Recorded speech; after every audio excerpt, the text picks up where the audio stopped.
दास सर्वप्रथम ऐसे सतगुरु की वंदना करता हूँ जो सत्य चित आनंद स्वरूप भावातीत जगत गुरु नित्य पूर्ण निराकार निर्गुण अपने आत्म भाव में स्थित है। साध संगत, जब यह निराकार पार ब्रह्म परमात्मा धरती पर साकार सद्गुरु के रूप में प्रकट होता है, धरती पर साकार सद्गुरु के रूप में प्रकट होता है, संसार को सत्य का संदेश देने के लिए, संसार को सुखी करने के लिए जो महायज्ञ रचाता है, उसी का नाम है संत समागम।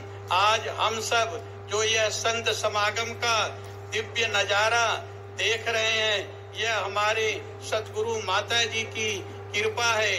इस दिव्य नजारे का जिक्र शहंशाह जी ने संपूर्ण अवतार बाणी में इस प्रकार किया है। चहु ओर है प्रेम सुगंधी, प्रीत की गंगा बहती है, कली कली इस बाग की केवल प्यार की गाथा कहती है। संत समागम का जिक्र पुरातन ग्रंथों में भी किया गया है। गिरिजा संत समागम सम न लाभ कछु आन, बिनु हरि कृपा न होई सो गावहि वेद पुराण। भगवान शंकर जी माँ गिरिजा से कहते हैं कि संत समागम के समान और दूसरा कोई लाभ नहीं है, और यह प्रभु की कृपा के बिना प्राप्त नहीं होता है। संत शिरोमणि तुलसीदास जी कहते हैं, सुत दारा गृह लक्ष्मी पापी के भी होए, संत समागम हरि कथा तुलसी दुर्लभ दोए। इस संत समागम को, प्रभु की कथा को दुर्लभ बताया गया है।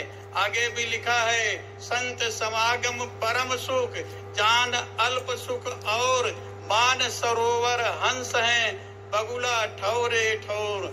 आज धन्यमय धन्यति यद्यपि सब विधहीन, निज जन जान राम मोहि संत समागम दीन। और साथ संगत, जिसको दुर्लभ बताया गया है, जिसको परम सुख बताया गया है, आज सतगुरु की कृपा से हम सब वह आनंद ले रहे हैं। साध संगत, श्री रामचरितमानस की एक चौपाई है, जासु कृपा सबु भरम मिट जाई, गिरिजा सोई समझ रघुराई। भगवान शंकर माँ गिरिजा से कहते हैं कि जिसकी कृपा से सारे भरम समाप्त हो जाए, समझो वही भगवान है।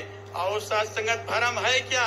भरम यही है कि मानव शरीर में पैदा होकर के अपने को शरीर ही मान बैठा है, और इसी भरम को समाप्त करने के लिए सतगुरु बाबा हरदेव सिंह जी महाराज ने संपूर्ण हरदेव बाड़ी में बड़ा सुंदर लिखा है, तू है कौन, कहाँ से आया, कहाँ है जाना जान ले, असली क्या स्वरूप है तेरा, ये बंदे पहचान ले।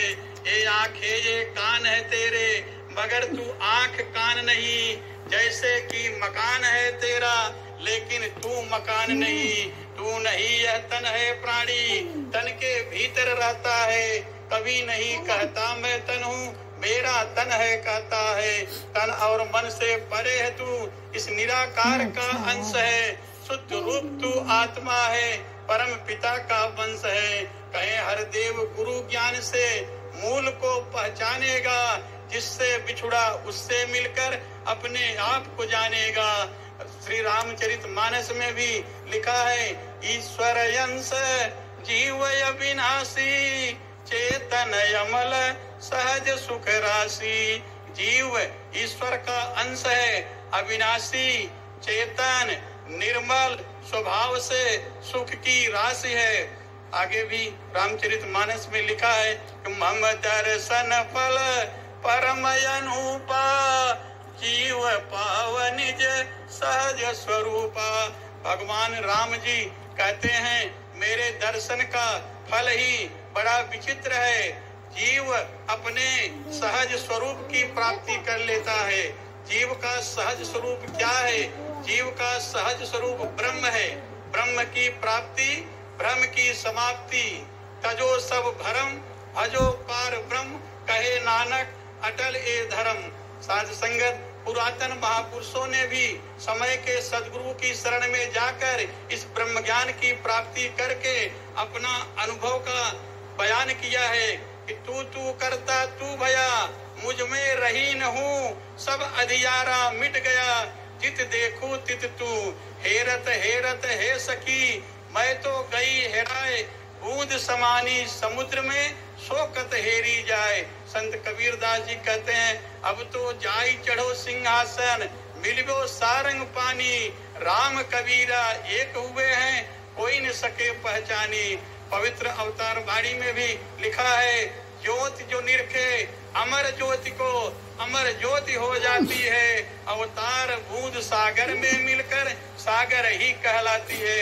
आज यहाँ पर उपस्थित यह विशाल मानव परिवार इस बात का प्रमाण है, इन्होंने समय के सदगुरु माता जी के चरणों में आकर ब्रह्म ज्ञान की दात को प्राप्त करके अपने जीवन में सुकून, शांति, सुख, आनंद प्राप्त किया है। साथ संगत जी प्यार से बोलिए धन निरंकार।